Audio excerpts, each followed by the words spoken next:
સુરતના વરાછા વિસ્તારમાં KP Sanghvi diamond office બહાર ધરણાના મામલે ધરણામાં ભાગ લેનારા 12 લોકોમાંથી 8 લોકો સામેના ચેક રિટર્નના કેસ પરત ખેંચવામાં આવ્યા છે, જ્યારે બાકીના 4 લોકો સામેના કેસ પણ આગામી દિવસોમાં પરત ખેંચવાની જાહેરાત કરવામાં આવી છે। આ ઘટના બાદ હીરા ઉદ્યોગના અગ્રણી દિનેશ નવડિયા અને મુકેશ પટેલ સહિતના ઉદ્યોગકારોએ કેપી સંઘવી સાથે મીટિંગ કરી હતી।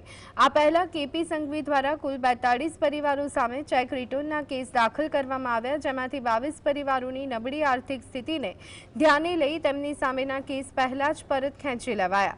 હવે વધુ 8 પરિવારોને રાહત આપવામાં આવી છે અને બાકીના 4 પરિવારોના કેસ પણ ટૂંક સમયમાં પરત ખેંચવાની પ્રક્રિયા ચાલુ છે। કેસ હતા ચાલુ ત્યારે એનું નિવારણ લેવા માટે અમે પણ મજબૂર હતા।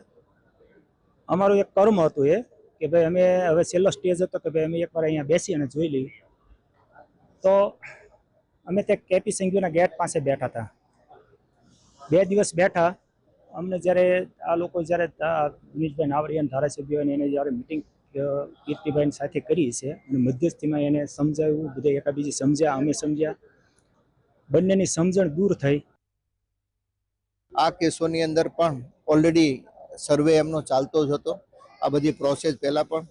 એમાંથી અમને 8 પરિવારનું એવું લાગ્યું કે રિયલમાં આ લોકો મુશ્કેલીમાં છે, તો એને કાનૂની પદ્ધતિ પ્રમાણે જે અગાઉ 22 કેસો જે પ્રમાણે મદદરૂપ થયેલા, એમાં આ પરિવારને પણ એ લોકો મદદરૂપ થશે એવું અત્યારે એ લોકો એની વાત ઉપરથી ફલિત થાય।